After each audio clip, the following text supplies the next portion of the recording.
Sorotan lain, Saudara, sisa kerusakan bangunan bank swasta di Jalan Dago, Bandung yang diduga dibakar massa dini hari tadi masih terlihat. Garis polisi juga terpasang di sekitar gedung yang rusak. Beginilah kondisi bangunan bank usai dibakar massa. Mesin ATM yang juga rusak masih terlihat di lokasi, begitu juga dengan sisa pecahan kaca di depan kantor bank. Kepala Keamanan Gedung Bank mengatakan kerusakan cukup parah terjadi pada bagian bangunan bank. Untuk data nasabah, ia pastikan tidak terdampak. Jauh aja udah ngeliat cabang udah kebakar. Terus bagian apa yang rusak Pak? Tadi bagian depan yang terbakar. Ya, ini di area dalam operasional, ya banking hall itu semua terdampak, ya. Barang-barang kita ya pasti kena juga semua. Data nasabah semua ada di dalam sistem. Ya, jadi ya, kami bukan pastikan itu cukup aman. Jadi ada backupnya? Ada semua. Kebakaran gedung kantor bank terjadi pada tengah malam tadi. Sebelumnya sempat terjadi perusakan di bagian depan bank. Diduga gedung kantor bank di Dago ini dibakar massa. Petugas keamanan bank mengatakan saat datang ke lokasi sudah melihat api membakar gedung. Kejadian ini terjadi tak lama setelah pembubaran demo di depan gedung DPRD Jawa Barat.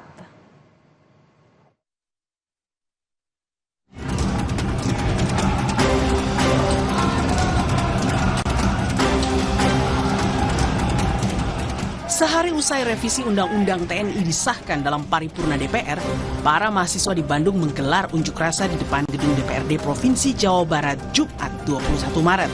Karena tidak ada satupun anggota DPRD yang menemui massa, aksi mulai memanas dengan membakar ban, merusak gerbang gedung DPRD. Para mahasiswa menyoroti pasal 47 tentang perluasan TNI di kementerian dan lembaga yang dianggap dapat mempersempit masyarakat sipil dalam menduduki jabatan di pemerintahan.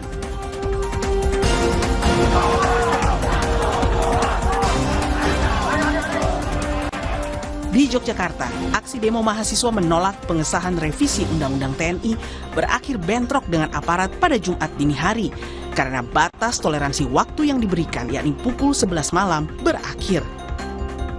Karena tak kunjung meninggalkan halaman DPRD, polisi akhirnya memaksa massa mahasiswa bubar dengan cara mengerahkan pasukan Dalmas beserta tembakan water cannon.